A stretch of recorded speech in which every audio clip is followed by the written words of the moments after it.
Political earthquake in D.C. still leaving aftershocks. That after Tuesday's stunning primary loss of the #2 Republican in the House. I'm talking about the Majority Leader, soon to be ex-Majority Leader Eric Cantor. Not only lost his primary, he lost big by 11 points to a college professor who had spent a fraction of what Cantor did in the race. Literally, the guy spent a little over 100 grand compared to more than 5 million when it came to Cantor. Now that same professor, Dave Bratt, he painted Cantor as not conservative enough, and voters agreed, though based on his record, Cantor's, and report cards from interested groups, Cantor was already among the most conservative members in the entire House, let alone the most conservative member of House leadership.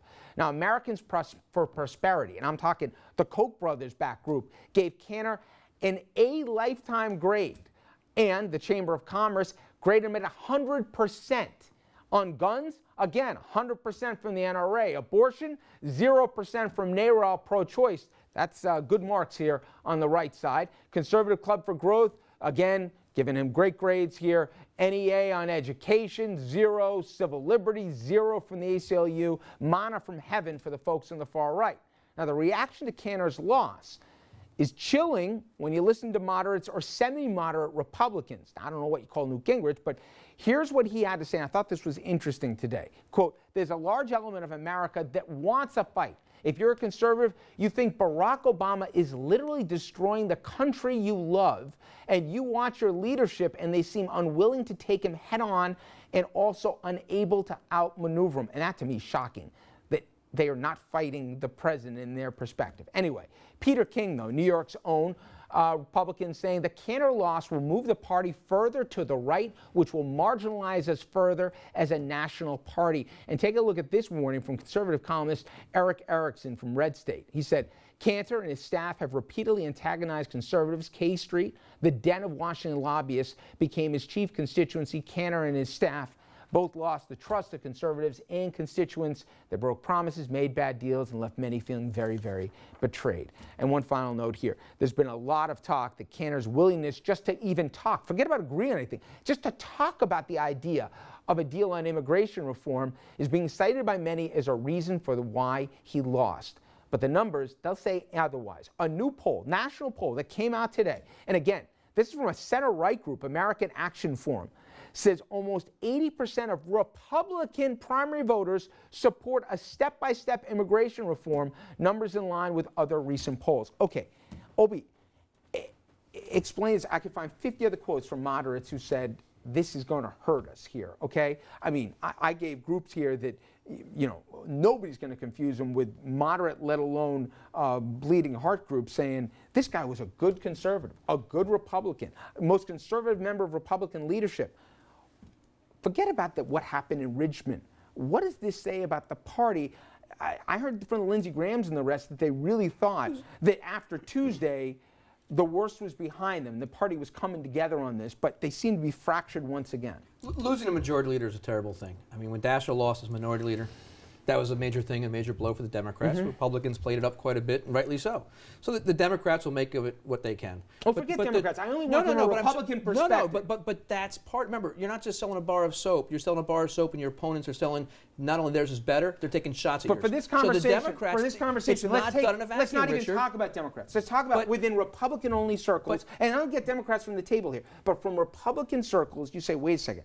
Eric Cantor wasn't one of those. Nobody was going to confuse him with Jacob Javits, okay? This was a conservative Republican with bona fides. Right. The fact that he lost, what does it say, strictly from a Republican perspective, about where the party is right now with so many opportunities for huge gains in the midterms and even in 2016? And even Chuck Todd said it this morning. It wasn't immigration that lost that race. The poll that they have in Virginia that asked that question was totally flawed, is what he says about the immigration poll in that district at this point, the way they asked the question. Because everybody is for immigration reform. It doesn't clarify which one it is you're for. You have to get into the details. So there's a flaw the way those questions are asked, okay? Number one. Number two, The issue here is much more the Republican leadership now in the House and what that does and what fight that is. The fact that he lost does not say anything about he wasn't conservative enough for his district. As people have said, all politics is local. There's a question what happened there. Remember, you're going to see stories now in the future, once we get the data in, about how many people that vote in Democratic primaries voted in this primary. Did that lose the race? No. It ran the numbers up instead of it being a squeaker.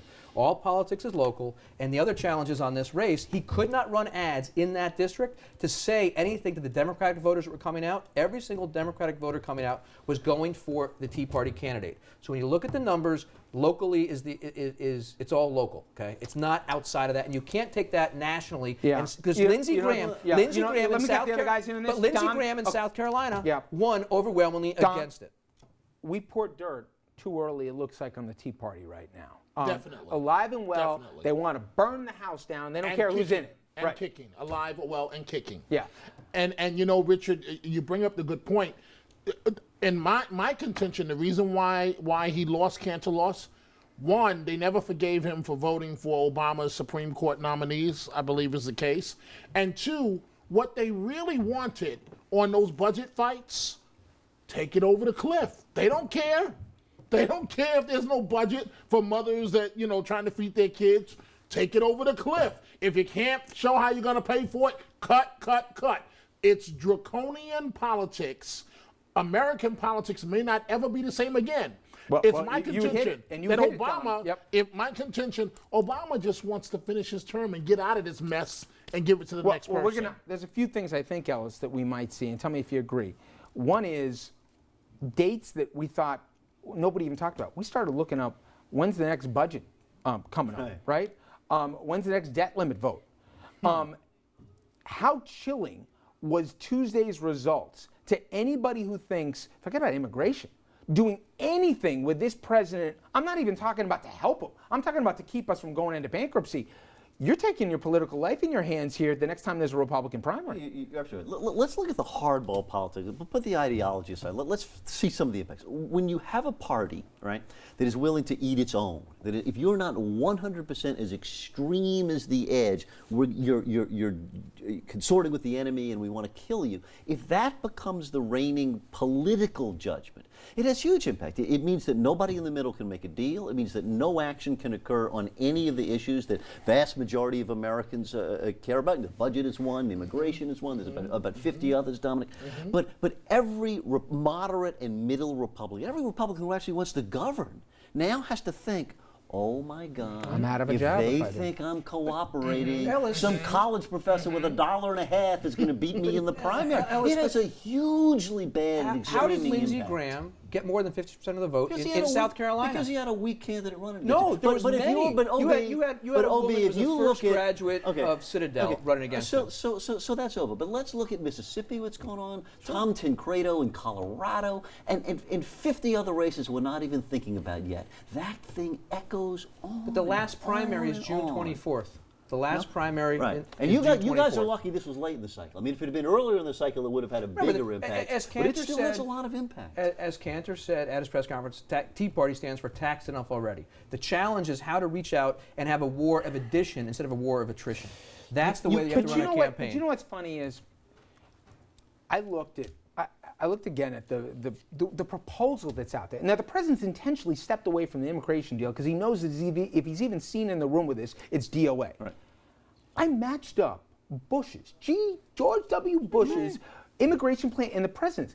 Bush's was more on the amnesty side than this president. This president's plan has more hurdles to grow over. Now, do you imagine, this is where I'm getting to a point, any Republican that would support a plan that even Bush did will face an immediate primary. They'll be funded by the other side.